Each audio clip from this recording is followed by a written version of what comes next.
Bonjour à tous. Dans la présente vidéo, nous allons parler des nouveautés significatives concernant la taxe de formation professionnelle édictée par la loi de finances pour 2022. Nous allons évoquer le champ d'application, l'assiette de calcul et surtout comment éviter de payer cette taxe qui est considérée comme non déductible fiscalement lors de la détermination du résultat imposable. Alors c'est quoi la formation professionnelle?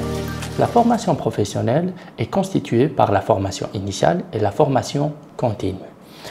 Au sens de la loi 0807, la formation professionnelle initiale vise à l'acquisition de qualifications pratiques et des connaissances spécifiques nécessaires à l'exercice d'un métier.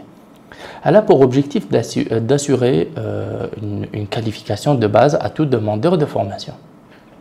Concernant la formation professionnelle continue, en fait objet de notre capsule, elle vise en l'occurrence à assurer le recyclage des travailleurs et leur perfectionnement.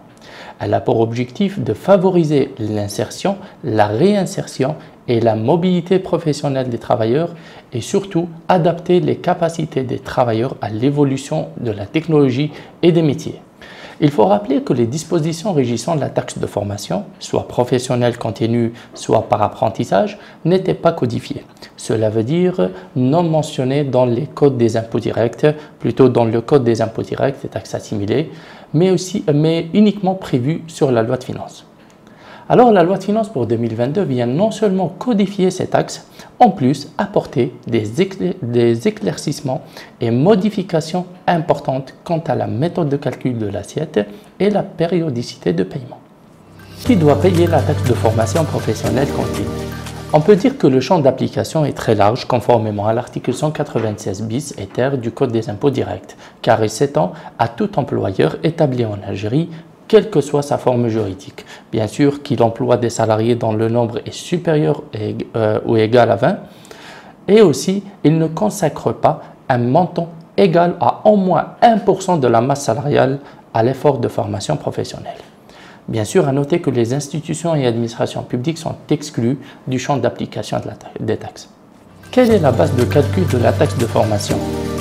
Avant 2022, la référence concernant l'assiette de calcul était l'article 54 du décret 82-298 qui stipule que la part réservée aux dépenses de formation dans le budget annuel d'exploitation de l'entreprise est fixée par référence à la masse salariale globale de l'entreprise qui veut, cela veut dire qu'il faut inclure dans l'assiette toutes les charges relatives au salaire, y compris la part patronale de la sécurité sociale.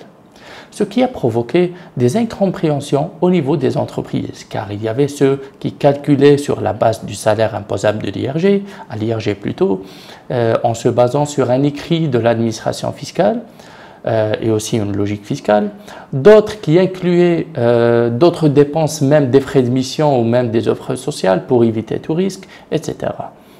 La loi de finances pour 2022 vient définir clairement la masse salariale annuelle au sens de la taxe de formation, qui correspond désormais au total des rémunérations brutes versées aux employés, et cela avant déduction des cotisations sociales, les 9%, et des retraites ainsi que l'IRG sur salaire.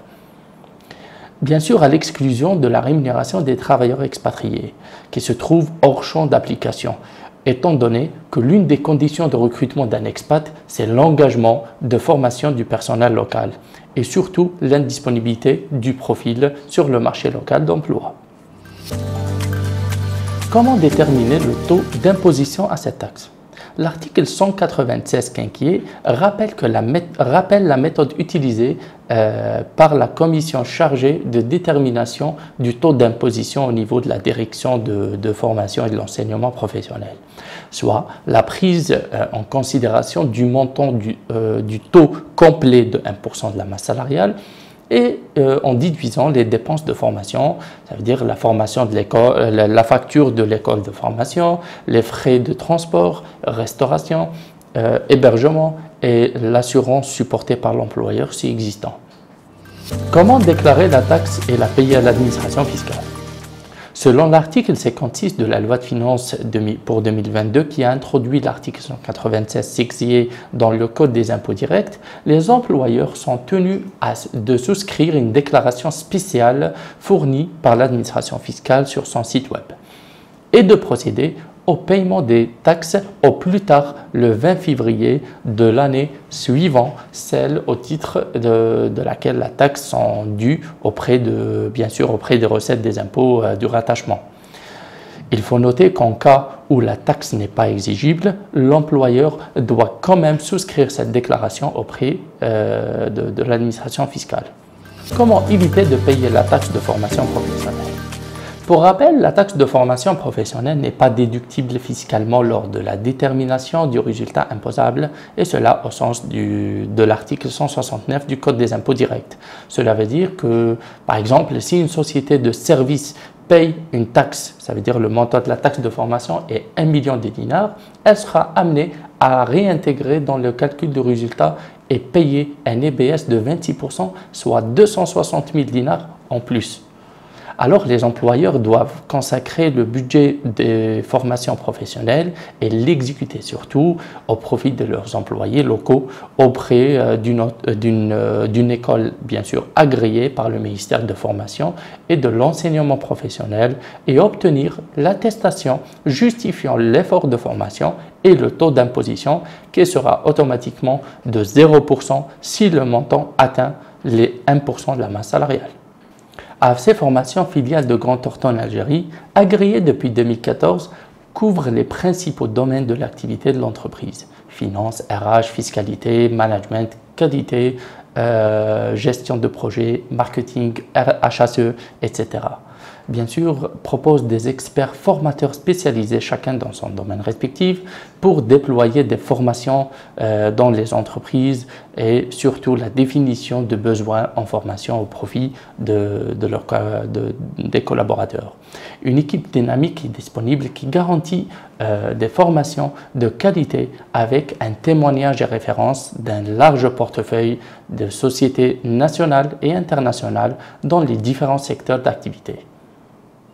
Au final, il faut noter que les modalités d'application des articles 196 bis et 7S du Code des impôts directs seront déterminées par un arrêté conjoint du ministère chargé des Finances et celui chargé de la formation et de l'enseignement professionnel.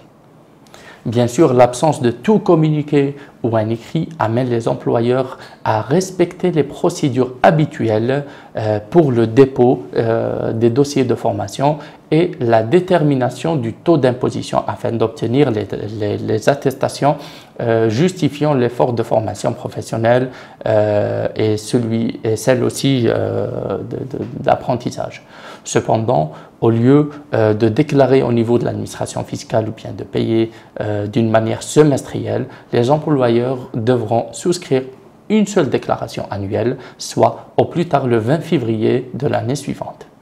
J'espère que cette vidéo vous a donné une idée globale concernant la taxe de formation professionnelle continue et les principaux changements édictés par la loi de finances 2022.